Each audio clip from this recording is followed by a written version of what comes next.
Portland continues to struggle to get people into safe housing, and street camping, trash, and other visible reminders of the homelessness crisis continue to be big issues inside City Hall and across the Rose City. I'm Andrew Thien, and this is Beat Check with you, Oregonian. Up next, reporter Nicole Hayden, who covers homelessness for the Oregonian and Oregon Live. We talked about her street survey that found hundreds of people experiencing homelessness never heard from an outreach worker, other takeaways from her first year reporting on the beat in Portland, why Mayor Ted Wheeler keeps issuing executive orders, and what advocates say are feasible ideas to help people off the streets. All that and more. Here's our conversation. Nicole Hayden, thanks for coming back on the show. Thanks for having me. So, Nicole, I confess it's hard to stay up to speed at times with everything that's happening on your beats. There are so many important developments, it seems, every week. But I think before we get to the political back and forth, we really should go back to some of the groundwork you and partners on the ground did in recent months. I was hoping you could talk about your street survey, how it came about, how you executed it, and what you learned. Yeah, thanks for the opportunity to chat about it. How it came about is that we were hearing two different sides of a story and found there was no data to kind of prove which was accurate. So when the city would sweep encampments, folks living unsheltered who experienced the sweeps would say they were never offered services prior to the sweep and that they often never came in contact with outreach workers, and they didn't know how to start the housing process themselves. On the city side, they said that they continually sent out outreach workers, resources were always offered prior to sweeps, and that people were just service resistant. We wanted to kind of find out where the truth was in between those two claims, and so we decided to design a survey to find out what people were truly experiencing. Yeah, those are two wildly divergent views, right? Right. Logistically, how did you pull this off? Can you give listeners a sense of how you went about surveying people experiencing homelessness and how many people were interviewed? Yeah, so first we worked with homeless experts and research experts to design a survey that would actually give us useful information. And we decided that we would set out to survey 300 people who were unsheltered in Portland. That would give us a 5% error margin, meaning that the data we collected was pretty accurate for the larger homeless population. Mm-hmm.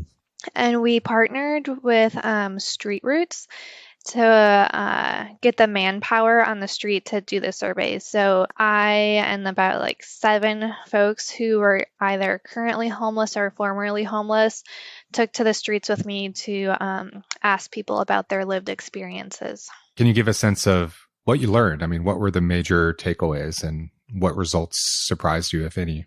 Yeah, the major takeaways are that people are not service resistant. That's a narrative that we often hear, and it's not correct. People want help, and they just don't know how to do it, or there are so many barriers in their life that they can't do it by themselves. We found that of those who are living on the street, like in a tent or just outside, those who came in contact with an outreach worker, 75% never heard back from that outreach worker.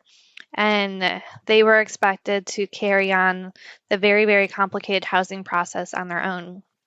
And we found that is really a challenge if people don't have connection to the internet, don't have a cell phone, don't have transportation to make it to appointments. City data says all these people are being helped with initial contacts, but there's no follow through. So that was not successful. Okay, so the city's argument of, hey, we're making contact here might have some veracity, but that's only because there was no subsequent attempts to make sure people are getting the services that they want. Correct. How did this survey play out in terms of the fallout? I mean, what about advocates and people who have been working with people experiencing homelessness? What did they have to say about the results? Yeah, I think the result that really got the most reaction was that we found 95% of people who are swept by the city are not offered services beforehand. meaning like they're not offered a shelter bed or an alternative place to go or any help. That's something that the city should be doing. And so advocates were quite upset about that and definitely wanted to see change. The city did say that they are launching like a coordinated street response effort to be able to better offer people help before they sweep, but we will see what that actually looks like once they roll it out. So, Nicole, sweeps have been kind of this, obviously a very polarizing, it's, phrase and policy for years and years and years in Portland. And that's, ultimately the point when there's a lot of frustration by people who might live near encampments at this point. And I'm assuming by the people who are living outside as well. I mean, the fact that this is what the data show, that 95%, right? Were not contacted on something that is usually viewed as a last resort to clear people away for whatever reason. I mean, that's pretty, what do you make of that? It seems like an indictment of the whole system. It's definitely a much higher percentage than we were expecting, and definitely felt like a failure of the system. So what's been the political fallout from your reporting? I mean, what have folks inside City Hall had to say, if anything, from this very extensive survey? Yeah, it's been a mixture. There were some folks within City Hall that were really concerned and shocked at the results and felt that things needed to be better. But then there were others, particularly on the county side, who were adamant that our data was not accurate and that these were just people sharing their experiences, and how do we know they're sharing accurate experiences? Some people even tried to suggest that we can't believe what homeless people say. And that was really disheartening to hear multiple people in the county kind of say that. I would imagine that did not go over well with your sources and people that you talk to who may either be experiencing homelessness or, were homeless in the near past, right? Right. Yeah, no matter how you look at the data, whether you think it's bulletproof or not, it's still 300 people shared their experience, and even just one person sharing their experience is really is not a good reflection of how the system is working. So you explained how, the human side, how difficult it is to navigate this, when you're trying to find out where to go for services and what have you. But from the other side, why are we, as we putting that on the governments and the social service organizations that are performing those services? Why are we so bad at this? Why do we struggle at reaching out to people? Is it that there's too many people out there, or that we don't have enough resources, or why the failure? Yeah, there's a lot of reasons. First, we are good at housing people, but we're good at housing a particular set of people. So, we prioritize families, children, veterans, and you can see in the data that those folks get housed very quickly, and that's a great thing, and we should prioritize those individuals. But the individuals who have more challenges, say they've been living on the street for years. So if you're chronically homeless, that means you've been on the street for more than a year. Or if you have some sort of mental health diagnosis or substance use addiction, all of those things add to the mountains you have to climb within the system to get housed. So those are the hardest to house individuals, and those are the folks we're seeing on the street. So visually, we're seeing this population that's just so hard. We're not seeing all the successes the county is doing.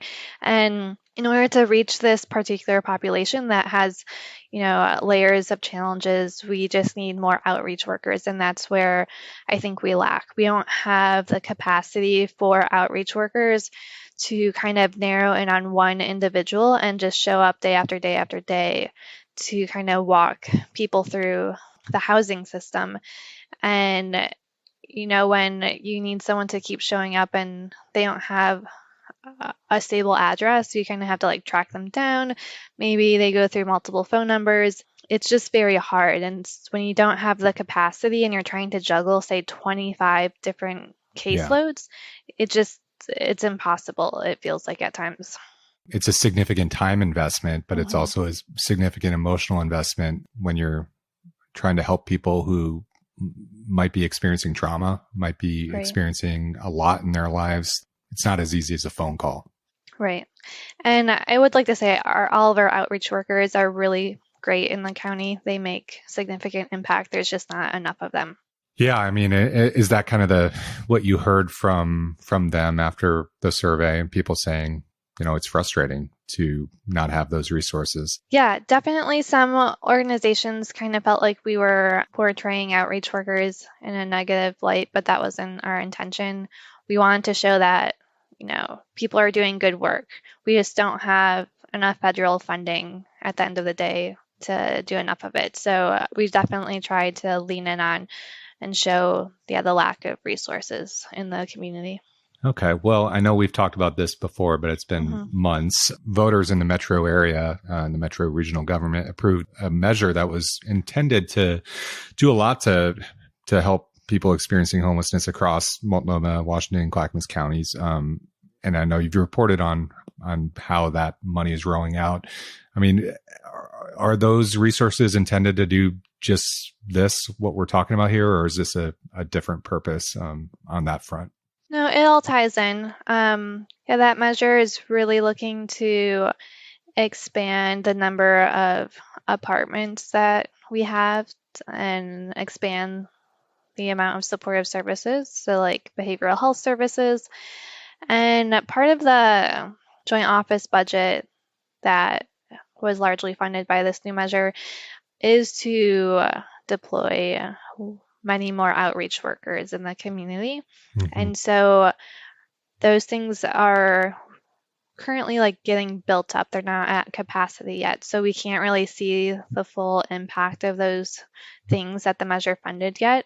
But I think in the next year is when we will start to see an impact and when we can really talk about like if there was a significant change in the system. People aren't going to love that answer, right? That it's going to No. be another, it's going to be another whole year. Hmm. And when you mentioned the joint office, that's the joint office of between the city and the county, right? Yes, that addresses homeless services. Yep. A key player in that world recently stepped down, Mark Jolin. Hmm. Was that just a matter of a changing of the guard? It's a intense position that he led for many years, or is there something else going on beyond just kind of a change in leadership? Yeah, there's definitely lots of speculation. At the end of the day, I heard from many people that Mark was just exhausted and needed a change. Wherever you stand on how you think the homeless leadership out of the county has been, Mark Jolin was someone who would like show up on the coldest nights and hand out blankets to people. So Mm-hmm. he didn't just tell people what to do, he was out there. So yeah, I think he just needed a change.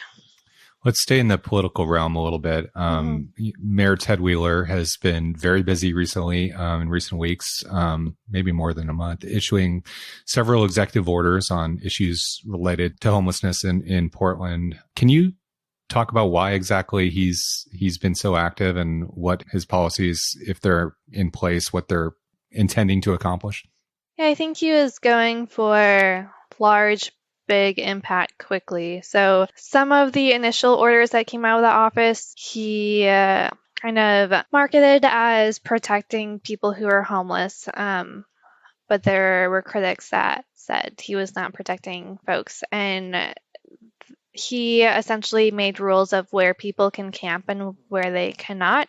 And he said they can't camp near, high traffic areas because people were getting hit by cars, and can't camp near the new safe rest villages that are slated to open in the next year because he wants people in those villages to feel safe. But there were critics saying that you're just creating more rules and allowing the city to, sweep more people aggressively. Yeah, and are these ideas without the enforcement mechanism behind them, or is there real teeth there? I think that's what we haven't seen yet. We haven't seen big enforcement of this yet, but the intent is to have enforcement. And at the end of the day, if people don't move, you can call police in to make them move.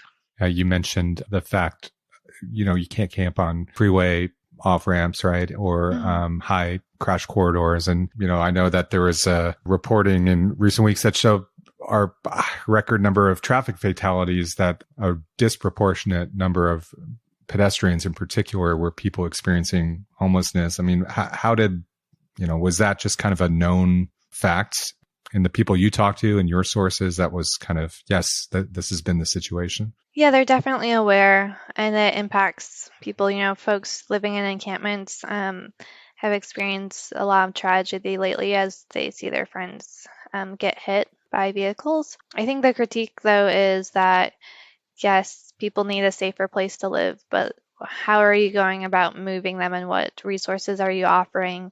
And if you're just forcing them and not offering resources, are you really bettering their lives? Yeah, given the survey we just addressed, the lack of outreach due to the resources, that increasing the number of people we are moving doesn't seem to help that situation. Right. Let's take a quick break, and then we'll come back and talk more with Nicole Hayden.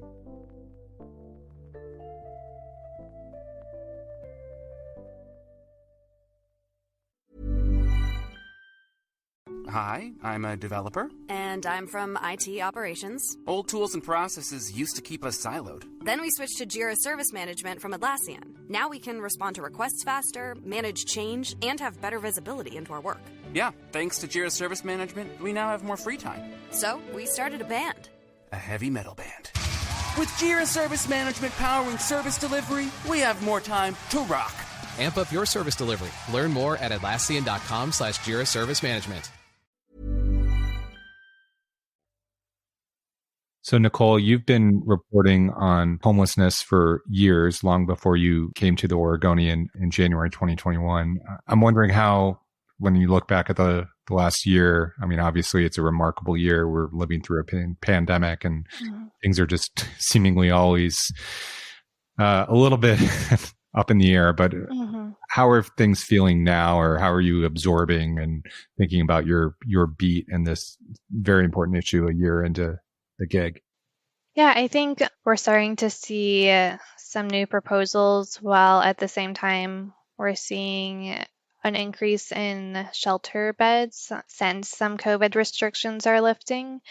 So it will be interesting to see, as the COVID restrictions lift, opening up additional beds, if that has any positive impact on folks. Also, just in the past few weeks, we've had, as the mayor has proposed some new plans, other organizations have come in to offer counter plans. So I think this is kind of a pent-up response of the past year of frustration, and people want to see change. So, for example, the mayor's office recently proposed this idea of a large encampment where people can come and legally set up their tents. They don't get actual shelter, they just get to pop up their tent, and hundreds of people can live there. Critics say that's a terrible response, that you're not really helping people. And so a group of housing organizations proposed that instead of putting energy into how can we shuffle people around the city, why don't we take that same planning energy and find out how we can house 3,000 people in the next year. And they do need county and city buy-in if they want to tackle this, but they want the city and county to do master leases, which means the county would fund a full apartment building, and then a housing organization would help connect people to those apartments, and they would make them affordable.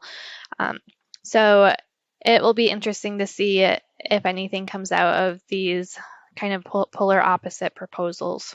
we're seeing different proposals like centered around like Old Town Chinatown. Is that what you're talking about? This 90-day reset plan, or is that something else? The 90-day reset plan is an additional proposal, and that essentially Old Town wants the city to come in and sweep homeless individuals and clean up the area.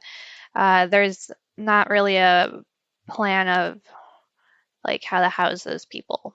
So the housing organizations like Street Roots join, the organizations that do the outreach effort, they want their 3,000 house project is kind of a response to both this Old Town proposal and also the mayor's proposal. So instead of just focusing on the visual aspect of homelessness in the city, how do we actually get those people into housing is what the organizations are pushing for. Yeah. And what options are actually feasible to get people into safe housing? We know that it can take a long time to build new housing, and we have a lot of new affordable buildings in the pipeline that will be built in the next few years. But in the meantime, these orgs want to kind of partner with landlords and have, a landlord commit one unit in their building to be an affordable unit and to work with organizations to get the rent for that one unit down, so that someone who's homeless can afford to move in there. They, also want help acquiring buildings to keep them affordable instead of just building new buildings, find ones in the city that we could keep the rent affordable instead of having that building increase the rent like we're seeing across the city. And then some other short-term things like folks who are living outside in kind of informal encampments. Instead of sweeping them, they're asking that, the city support those by offering actual weekly trash collection, hygiene stations, and connection to outreach workers that can connect people to long-term housing options. So things like that, both short-term and long-term, to kind of move people through the system. What else are you working on? We are hoping to have a few more stories from our survey that we did. We kind of want to dive into how mental health plays into homelessness. And also we would love to work more on seeing what it's like to be an outreach worker trying to help one person navigate the housing system and what challenges they encounter along the way. Nicole, we're kind of at this point now where the indoor mask mandate is gone, and a lot of people, if you are navigating the metro area, might feel like things are completely back to quote unquote normal. I mean, when you're talking to people who are living outside, do you have a sense of whether people feel the same way, or is it different? Honestly, it kind of walking through homeless encampments and spending so much time working with unsheltered folks, it kind of felt like that was a different world during the pandemic all along. And so I don't think anyone really has realized that the mask mandate has lifted because their life experience was so different. They weren't trying to go to restaurants to begin with, and they were outside. So their concerns were just so different than our concerns day to day. Portland has always historically had this sense that it's a place that cares about people, and is more accommodating than maybe other larger cities when it comes to, just accepting visible homelessness. But I'm wondering if that feels like that's changed in the last year, or if people you talk to who either work with people who are living outside or are living outside themselves feel maybe that there's a different tone, and I just have this awful situation on the East Coast in my mind where you see someone who's targeting people experiencing homelessness, and you just wonder if there's a different tenor than there might have been in the past. Yeah, it's definitely different here. I think on the positive note, Portland is, I think, one of the only cities that has a tax measure for homeless services. And that's just wild to me that we had enough voters to approve that. That would not have been approved in many other cities. And on top of that, the city embraces, a variety of different solutions, like the tiny home encampments. That's something many cities haven't wrapped their minds around yet. So for all the critiques we have of how Portland and Multnomah County is handling the situation, we are a few steps ahead of many, many cities. But at the same time, we are seeing liberal cities that have historically embraced accepting homelessness on their streets kind of crack down on it. And I think that's what's coming out of the mayor's office, is really wanting to clean up the visual aspect of homelessness quickly. And I think that feels a bit disappointing, because that's kind of putting the cart before the horse. You can't clean that up before you kind of put all the structures in place. For example, if the city wants to make people move, we should really not do that until, say, we have the Safe Rest Villages set up, and we're quite a long ways away before we have these outdoor tiny home shelters available for people to go into when they're asked to leave where they're sleeping outside. I'm glad you brought that up, because we hadn't talked about that. And, you mentioned that tiny homes have such a long history here. I mean, you think of Dignity Village, which is, it's stretches back to the early 2000s.